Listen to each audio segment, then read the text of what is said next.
it's nice to be able to talk about something that one's passionate about. It's also lovely to see so many former students that have been to Guatemala with me at one point or another from various cohorts at various levels of their careers.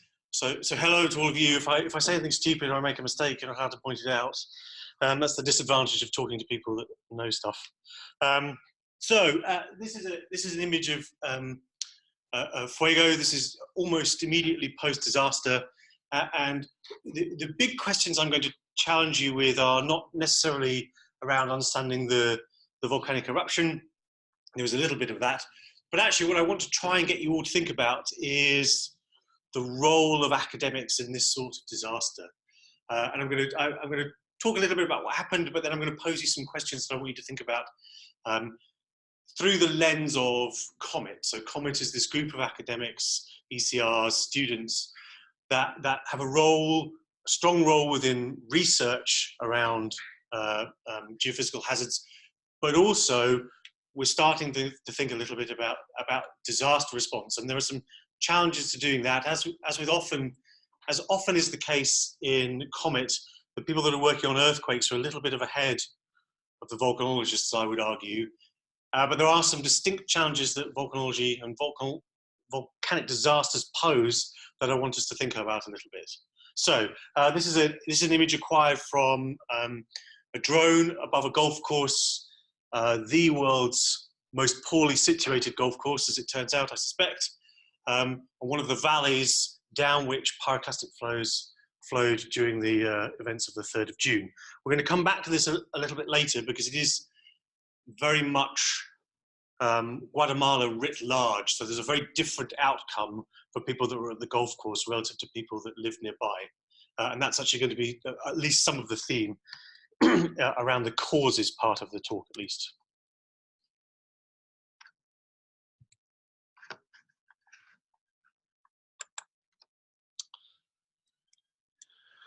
So this is the first slide of 2 around the setting. This was kindly made by Josh, my PhD student, who's working a bit on Fuego. And this just shows you the proximity with which there are large populations. Okay, so Guatemala City, it's about 8 million people, sits no more than about 35-40 kilometers, the outskirts of it, to the east of the volcano. There are other volcanoes that are also historically active and currently active. And so what I want you to plant a seed in your mind is actually that the population here is incredibly exposed to volcanic risk.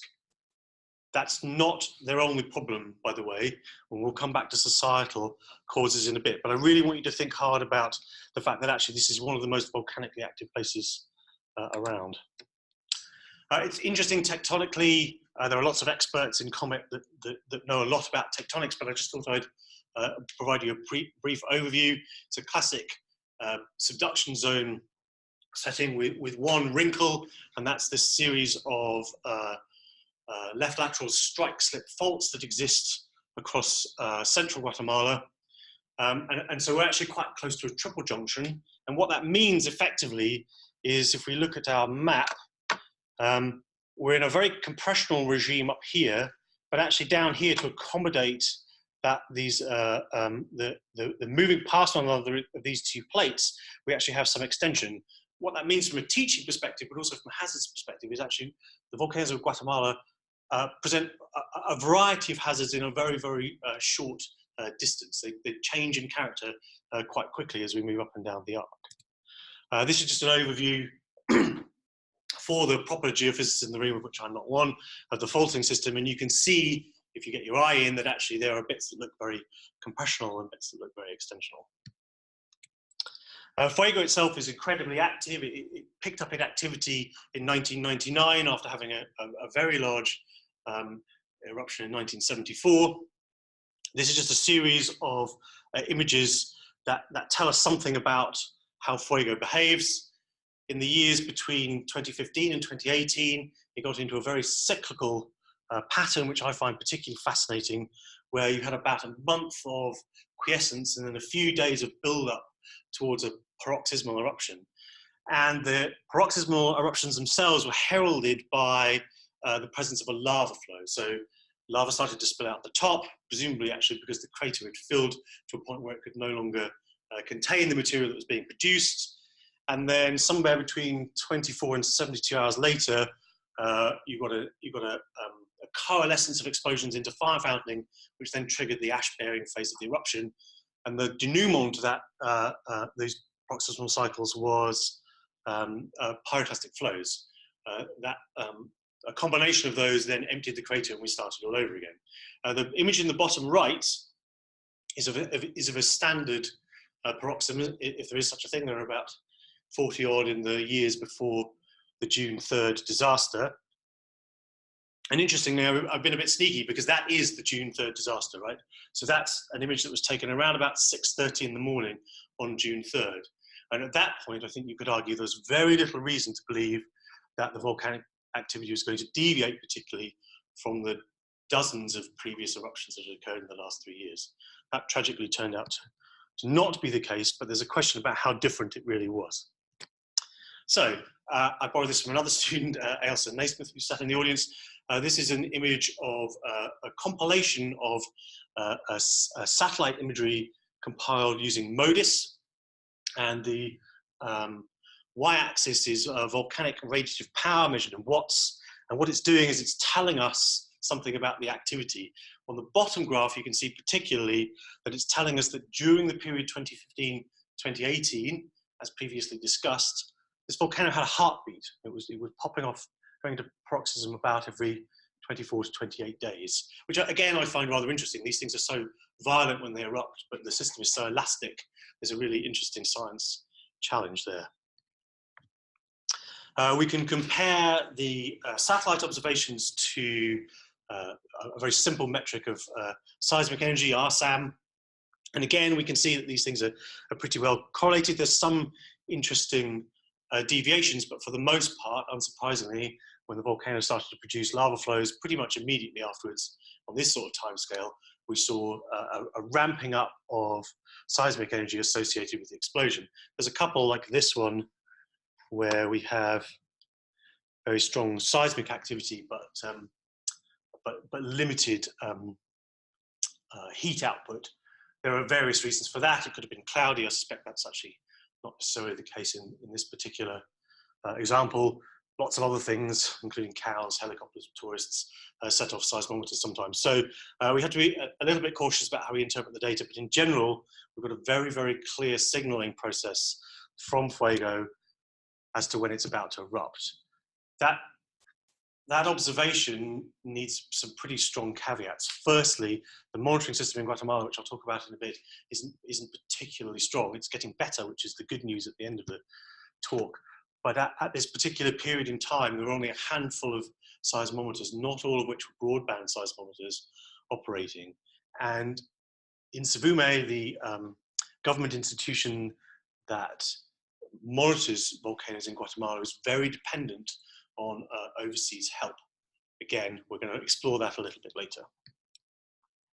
So this is we're going to move from volcanic activity to hazards a little bit. This is a map of all of the barrancas. Those are valleys, deeply incised valleys around Fuego volcano. They sort of run through 3 o'clock, around to about 9 o'clock. The reason for that is because we've got an older volcano, Acatenango, to the north, buttressed against Fuego, which prevents any material from running north. So everything heads either east or west and then south, or pretty much south. And the activity in any particular barranca is pretty much solely governed by the morphology of the crater at that time. So, onto people a little bit. This is a map that some of you will recognize from a report that was written by colleagues in Bristol elsewhere in 2015, GAR.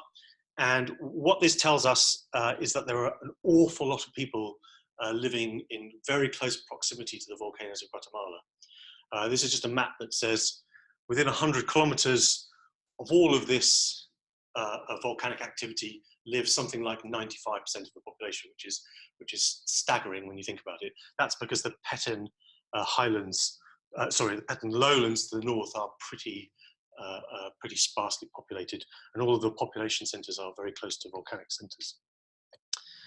The next thing that this report did was then highlight how hazardous these volcanoes are. And so again, if we're up here in the top right-hand corner, we're particularly we're looking at particularly hazard volcanoes, and of course the x-axis across the bottom is a population exposure index. So up here, these are the really very high risk parts of this particular figure. And if we look at other countries, even in the neighborhood around Guatemala, they aren't actually this dangerous. The volcanoes are arguably as dangerous, but certainly not as poorly monitored, and there aren't as many people around. So this is pretty concerning. This is 2015. Things have changed a little bit, of course. But what we can do is we can have a look at some comparators. So this figure takes a little bit of unpacking. We've got the number of historically active volcanoes on the y-axis of all of these figures, and the monitoring level as defined by GAR 2015 along the x-axis. 1 is essentially no monitoring, 2 is a limited amount of monitoring, and 3, even 3 actually, the way it was set up, isn't a particularly potent monitoring network. It's a small number of seismometers as a minimum. And what we can see is we have a number of active volcanoes in Guatemala that are both, in fact, they are 3 things. They are very hazardous, they have a very low monitoring level, and they have a large exposed population living nearby. This is pretty much the worst case scenario. Anything where you've got a monitoring level of 1 and a particularly high risk level is particularly alarming. That's a volcano called Atitlan on Lake Atitlan, which has no monitoring system whatsoever, but erupted in the 1800s. If we look at El Salvador, Nicaragua, and Costa Rica, we can see that actually even those countries which are arguably in the same economic state, all of their monitoring levels for these active volcanoes are shifted to the right, so they have better monitoring networks for the same hazard of volcano, and actually in some cases even a lower hazard of volcano. This is a slide I first gave at a World Bank meeting, and the rather pointed observation I made was that Guatemala often is discussed in terms of poverty, and it is a poverty-stricken country without doubt. This is the ranking for GDP, which is a pretty crude analysis of how wealthy a country is or not, but actually it would be very difficult to make a claim that Guatemala looked any different from any of the other countries in terms of their ability to provide a monitoring network. And there are some political challenges, particularly around profound corruption, that are very specific and peculiar to Guatemala.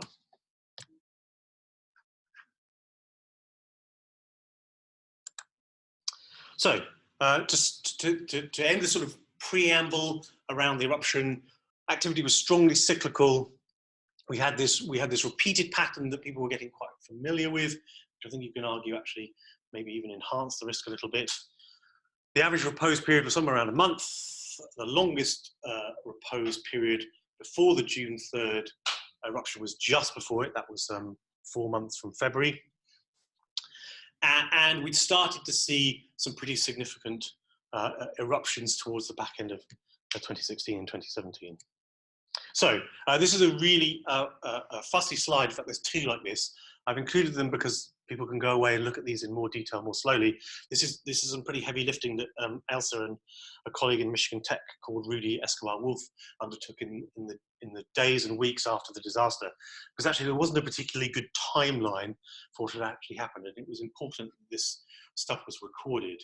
And the take-home message from this, and I won't go through every line, is that actually until about midday on the 3rd of June, the eruption was progressing pretty much like every other.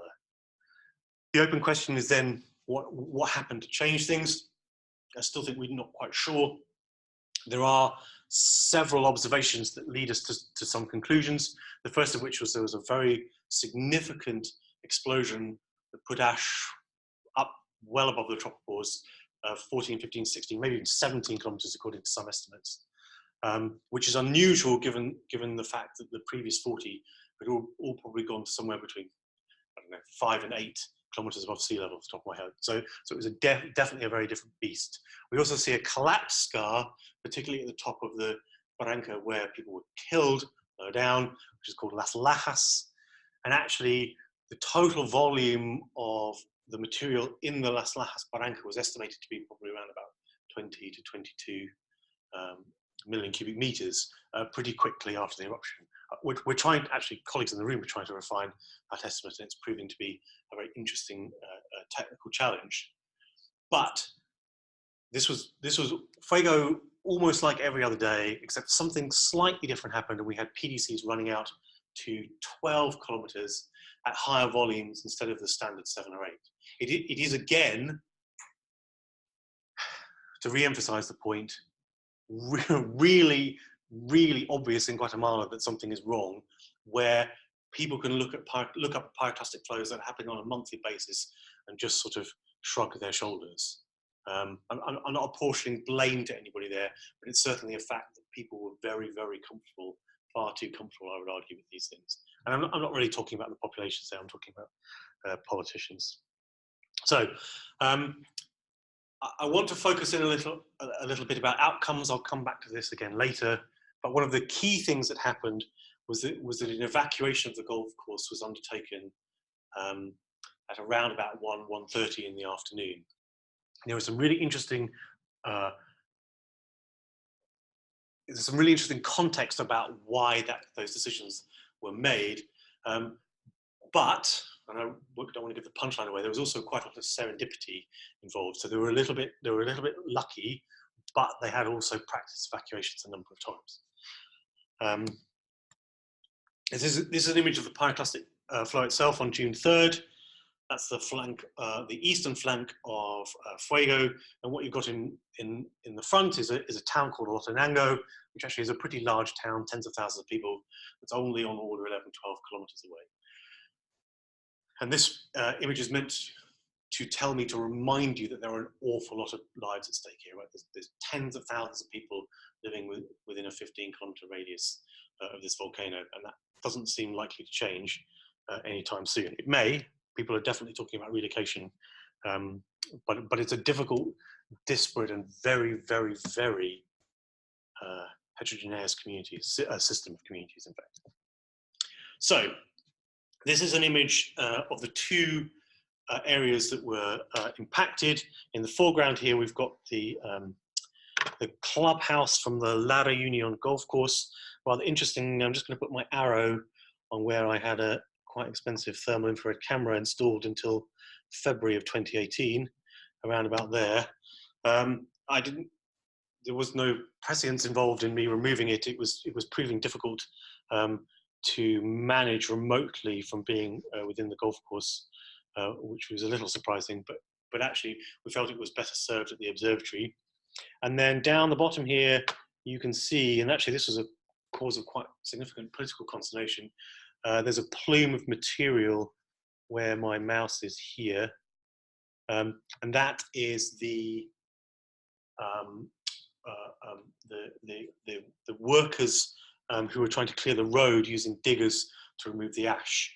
One of the things that the population in and around San Miguel Los Lotes, which is the village that was destroyed, which is around about here, bitterly complained about was the prioritization of the road above their well-being and their desire to find the remains of the people, their loved ones, the people that had been killed. And what we can see off to the right here is a new channel forming from rain. Remember, this happened in June, so it's the rainy season, that's digging through the deposits of the PDC. So the PDC was coming down this way. If it had not left the barranca, it would have followed a course around here under a bridge, which actually was destroyed. But what happened is this area in here filled up, possibly because the channel narrows here, and then the last pyroclastic flow didn't make that bend. It's more of a bend than it looks from this perspective, and just went straight on and ploughed into San Miguel Los Lotes. The people there had no idea it was coming. They had seconds of warning. So this is the first map that was produced. This is from the New York Times. It's not quite right, actually, but it gives you an indication of what's going on. So the collapse scar is up here. And most of the material didn't go down this secondary barranca here. This is called El Jute. It carried down along here. And San Miguel Los Lotes is here. We'll have a look at that in a minute. Actually, the reason this is wrong is because there's a topographic high here, which meant that the pyroclastic flow went around either side of this thing here, which is a pig farm. It had about 40,000 pigs in it, and a number of people who survived. So this is Los Lotes itself. So if we zoom in on that, I've deliberately not included some of the more grisly photographs that exist online. There are also some astounding YouTube videos of people that were stood on the bridge near the golf course watching the pyroclastic flow come around the corner down the barranca. In fact, those of you that have done masters or demonstrated with masters, that's a barranca we walk up to do strat sections, right? It's completely changed now. But this is just an idea of the devastation caused by a pyroclastic flow. And so if we go anti-clockwise, I'm starting at the bottom of the town. So your chances of survival in here were much, much higher than up here. So the volcano summit is this way. And you can see that the houses right down at the bottom were buried. There were very large blocks, lots of things were destroyed. About halfway up, you start to see the ramifications of very hot material. And at the top, things are almost completely buried. There was some ongoing work that's been led by Rudy Wolf and in conjunction with, well, in collaboration, there's two projects, with a collaboration with Mike Branney, looking at the emplacement temperature of these pyroclastic flows. The working hypothesis, I think, is that because there was a large source of the collapsed material, which was likely to be cold, that actually that bulked out the PDC and gave it more volume, which made it go further, but actually the emplacement temperatures were a little bit colder. And certainly you see that down the bottom here.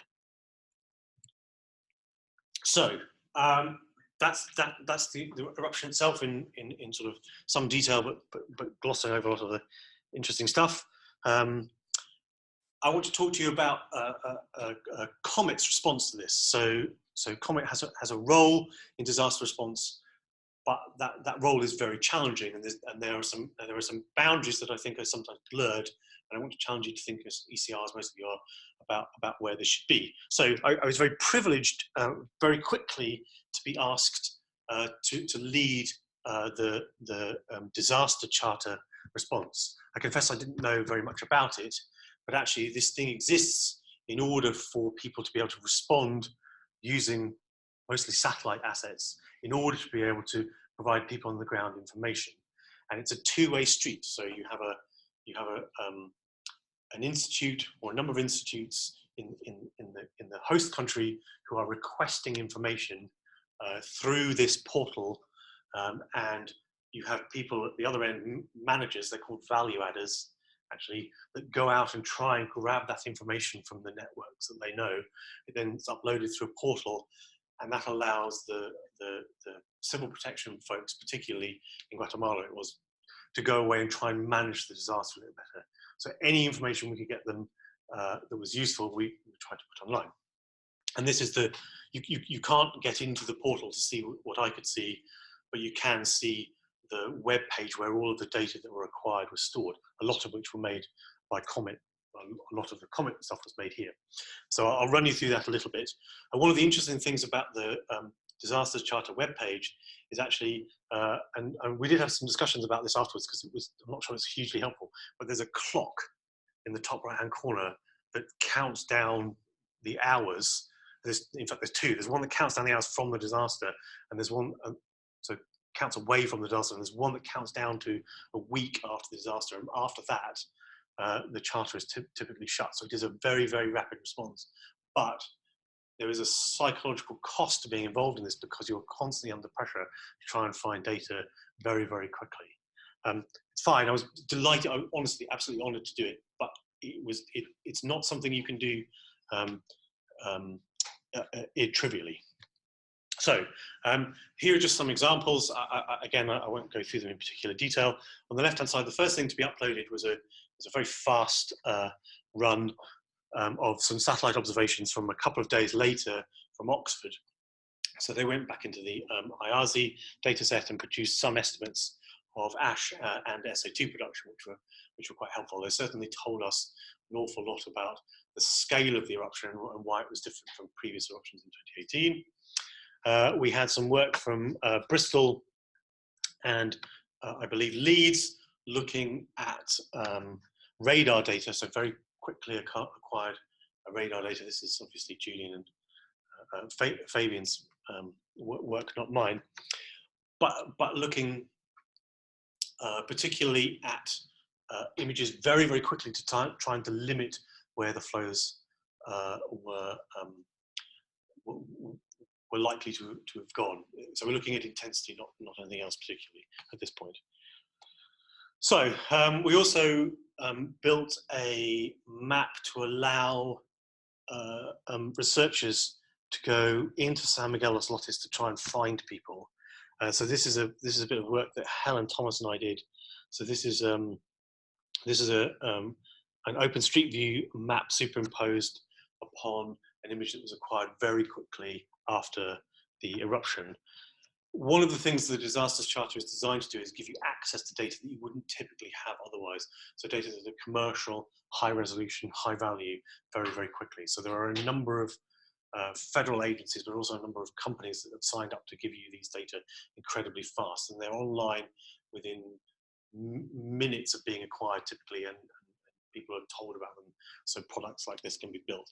And this proved to be quite useful because it allowed researchers to go in and target particular areas in terms of, well, it very, very quickly became obvious that it was recovery rather than rescue. And there were also some other satellite data. So that was some of COMET's presence. I just want you to understand that a lot of work was done extremely quickly, gratis by academics. But also JAXA produced something very quickly. So this is like, another one of these radar images which actually delimits exactly where the flow went. So this is the Las Lajas Barranca, and this is the Seca Barranca here. It's also called Santa Teresa. And this is a similar-ish, it's a Landsat image that was produced by Insavume, I think with help from Rudy, of the eruption that followed on afterwards. So the eruption that followed afterwards was really interesting. People were very cognizant, as you'd expect, of the likely risk. And a lot of people were evacuated during the November eruption, as at least in part a response to what had happened in June. So you have this idea, I hope now, that satellite remote sensing was extremely useful during the eruption, but actually quite a limited amount was able to be done by local scientists. So the burden fell on university academics in COMET and without, and in national agencies like JAXA. So just to laud one more bit of work which was done at a clip as well after the June eruption. So this is something that was led by Michigan Tech and particularly the University of Edinburgh. So this is a dynamic hazard map that's available online, three-dimensional map that is built in ArcGIS. So you guys can go take this URL and have a look at this map. It's on something like, it's not actually Google Earth, but it's on something very like Google Earth. So it allows you to explore it in great detail. It's got all of the population centers, no matter how large or small, that exist around the volcano. And it is very worrying when you look at the amount of text on that figure, because that just simply tells you how many of these disparate little communities exist around Fuego. This work was done extraordinarily fast. The hazard maps didn't exist, so they had to be made. This actually shows PDC and Laharic activity, I think, or at least there are separate maps that exist for the different hazards. But actually getting it into this sort of digital environment with a charity called Map Action was no mean feat in the amount of time they had. So let's take a little bit of a step back, and I'll get on my soapbox a little bit And let's look at the divergent outcomes between La Reunion and San Miguel Los Lotes. So there are a number of things that I think one group of people had that another didn't. I'm sure it's obvious which one's which, but availability of information is certainly one. La Reunion was very cognizant of the risk, as you would expect, because they could see the volcano very clearly. In fact, it was a showpiece for their golf course. But they had regular visits from Insavume. They had equipment from Bristol. They had a webcam from Michigan Tech. They were embedded in the system, if you like, and they knew who to call, and they were very, very cognizant of the different types of activity involved. They also had a hierarchical structure that meant somebody at the top of the tree says, right, we are all leaving now. Everybody left, and that's exactly what happened. There was a lady who was in charge in the senior management team, made the call about 1:30, we are leaving, and everybody left. Almost everybody left. There were a couple of people that belligerently stayed. They were American, for what it's worth. There is also a great disparity between push and pull, right? So push here I'm defining as what sticks you in a place, and pull is what drags you away from it. People in La Reunion had very little to lose, right? They dropped the golf clubs, got in the cars, expensive cars, and drove off. And they were able to do that because they weren't leaving anything behind that was of particular value to them. They weren't leaving family potentially, or their livelihoods, their houses, or their possessions. La Reunion had evacuated at least 4 times in the last 12 months before the disaster, at least one of which was a real evacuation. So they were well drilled. They knew what they had to do once the call was made. It was extremely slick. These aren't the most vulnerable people either. This is a PGA standard golf course where somebody will testify at least some of the people that play on the golf course arrived by helicopter. And there's a really interesting thing about just actually quite how lucky they were as well. They have a slightly better view of the volcano. They were much more cognizant of potential activity, but actually the real luck was that for about, I don't know, 5 minutes or so, clouds parted enough for about 1 o'clock for somebody that understood the activity well enough to know what was going on, saw the eruption in all its glory. They saw the PDCs, they saw the ash column, and they decided to leave. That piece of luck wasn't afforded the people of San Miguel because they're in a slightly different position. And so, counter to what I've just said about La Reunion, San Miguel Los Lotes had very little information. There's no strong social hierarchy in this particular town.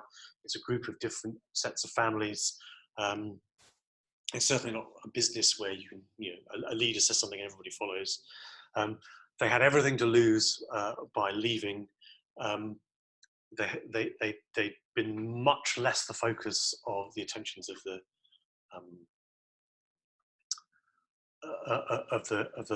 local institutes responsible for managing risk, and they were incredibly vulnerable because of that.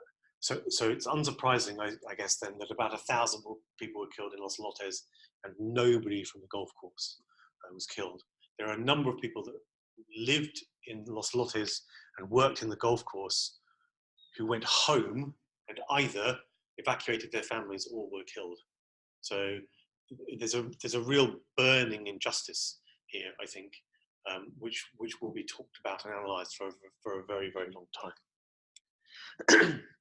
If we just have a little look at pre and post, so this is the chute down which the material came. The golf course is here, Los Lotes is here. It's certainly true to say that the golf course, there's a reason they were a little bit more cognizant as well, as they were much more exposed. They were much, much closer to the edge of the barranca. I mean, it's actually, you drove up into the clubhouse along the barranca, the top of the barranca wall, up here, in fact, down here somewhere. But also it was closer. It's about 2 or so kilometers and a bit upstream. So the golf course wasn't completely destroyed. This is a sort of before and after from the 2. but we have to explore why the outcomes were so different, and for the reasons I think I've just outlined, there is this tension between life and livelihood, which we really need to unpack a little bit.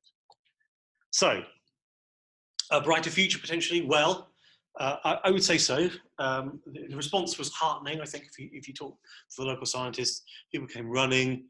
Lots of us have long histories of working in Guatemala, and it's a place that we love and are hooked by. So folks from the UK, the US, universities, UNAM in Mexico as well. But the Foreign Office were very supportive. Fortunately, one of the people in a position of power in the FCO, actually within the Department for International Development, John Stone, was a master's student here who worked on Fuego for his master's, which was particularly encouraging and helpful because he knew the place very well. Since the June 3rd, we've had rather rapid improvements in Insumo's capabilities. These things take time. Equipment is much, much faster than expertise. So quite a lot of equipment has been pouring into Guatemala, which is helpful. But actually the flow has been reasonably well managed because everybody's cognizant of the fact that people need time to learn how to use and maintain these bits of equipment. And the worst thing that could happen is that a load of equipment was deployed that basically rotted away over the next 2 years, because then we'd be pretty much back to where we were. There is increasing support across the UK for Guatemala. So the FCO and COMET very kindly coughed up some money to send a few of us out in October of last year to train local scientists from various institutions on how to fly drones. They're very useful because you can monitor volcanoes with them, but also you can look at how the drainages are changing, which is going to be a key challenge going forward. There's a stonking rainy season, which is just about reaching its peak now, where the drainage has changed. So lahars themselves are a hazard, but also the pyroclastic flow prediction becomes much harder if you've got a moving target like that. Insumo are starting to, actually this is work that Rudy has been leading on, have started to use GOES data, so that's a geostationary thermal infrared instrument, to monitor their volcanoes in real time, which is quite exciting. And Liverpool and others have been starting, particularly with VDATs, have been starting to install seismoacoustic sensors per barranca, which actually is very useful because it tells you where the risk is likely to come. So, well, how do we collectively maintain this momentum towards a better monitoring network? Well, they've installed a scientific advisory committee, a la Montserrat, which I think will have some clout scientifically and hopefully politically. Silvio, De Angelis, Eliza, Rudy and I are going back out in January to have a sort of one of what I hope is a number of workshops training them how to use different types of data. COMET has a role to play there if people are interested. There is some political will. There's a lot of pressure from the population and the media on scientists to do the right thing. A lot of people were fired or at least put out into the long grass after the eruption. There's just been an election change, so it's unclear how things will settle out. Often when there's a change in government, everybody at the top of these institutions is instantly removed. But keeping things in the public eye is really important, I think. So this is my last slide. My question to you then as ECRs and beyond is, it's certainly true that a good deal of the post-disaster response scientifically, I'm not talking about NGOs or direct response on the ground, doing recovery or anything like that, but the scientific disaster response was undertaken by academics, mostly in the UK and the US.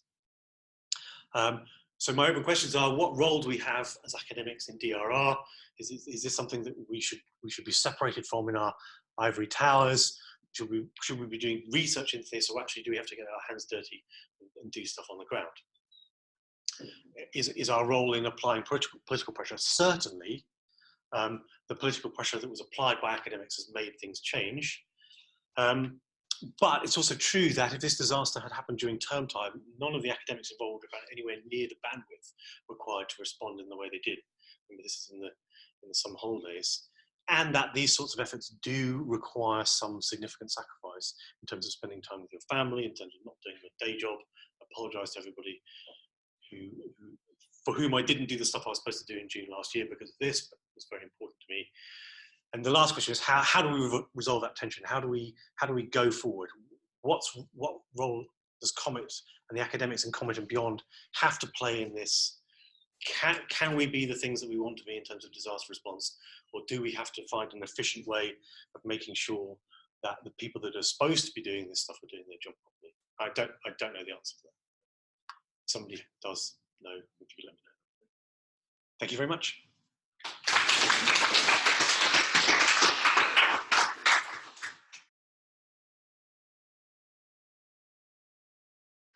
Thank you very much, Matt.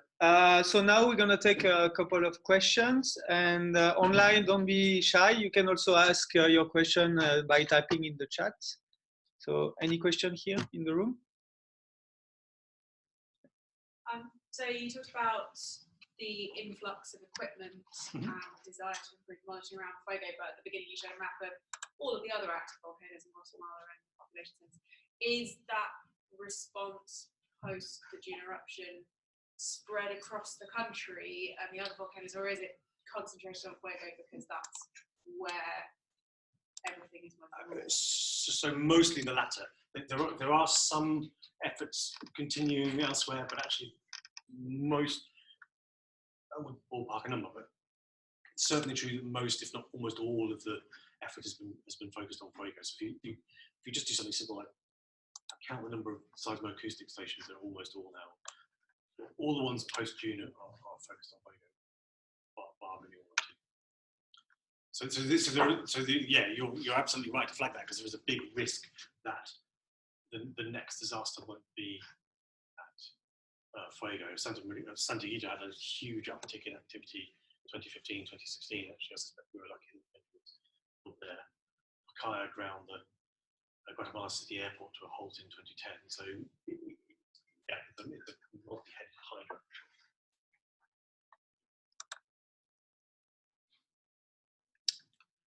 Other question? We have a question online. So Norma, are you working with INSAR? And if the answer is positive, what do you expect from INSAR analysis? Over to you, really. So. Yeah. So the answer is yes. We use INSAR and amplitude analysis. So the first analysis we did was on amplitude to try to see amplitude change and detect the pyroclastic flow. We try also to do ground deformation analysis, but in this kind of volcano, we were sometimes open conduit, it's very difficult to detect, so we didn't detect any significant deformation on the edifice. And the other analysis that I'm currently doing is also looking DEM, digital elevation model, using TandemX data. So we try to build pre and post-eruptive DEM and try to derive some thickness in the channel and some volume. And this is an ongoing work. Yeah.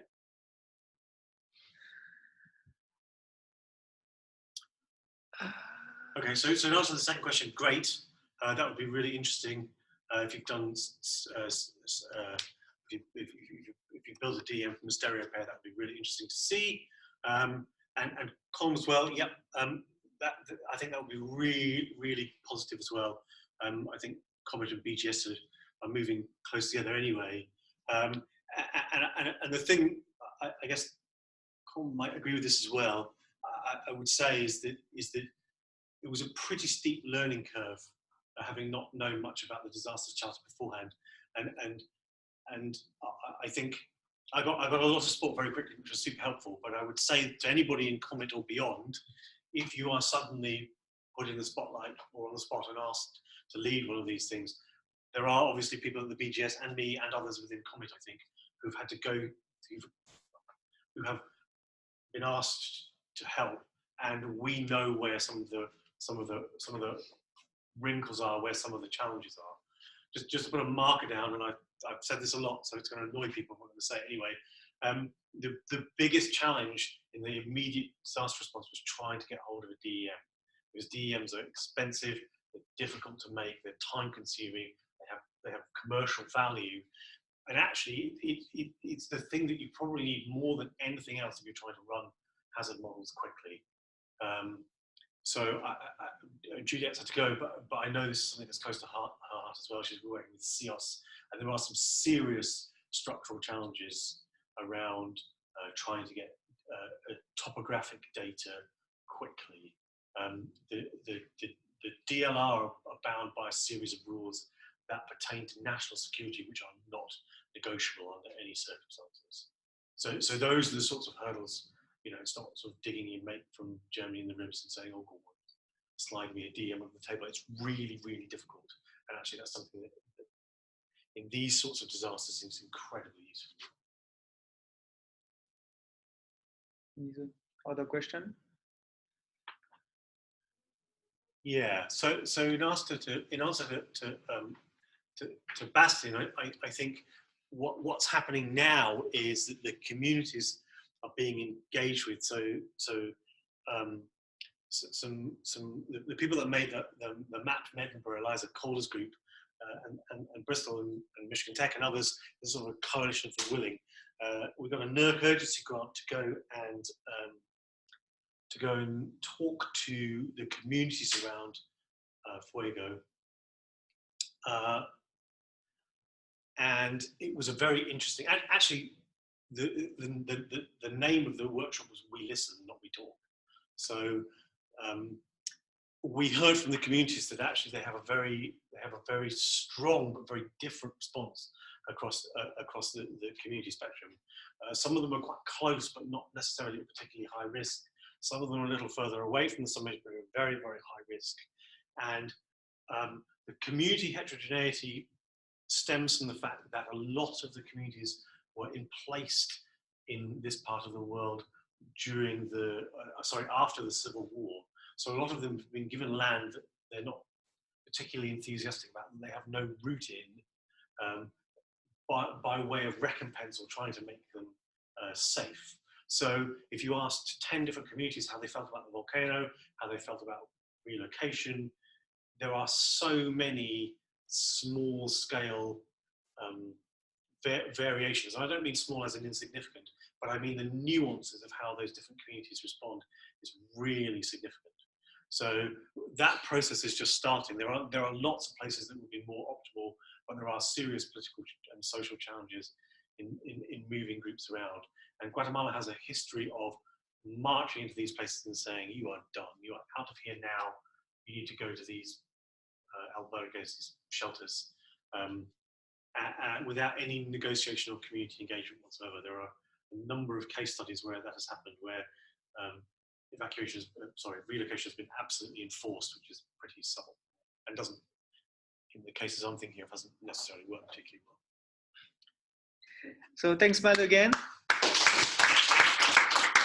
And yeah, stay tuned on Twitter and email list for the next webinar. It's going to be probably in October, and will be announced at the end of September. Okay, thank you.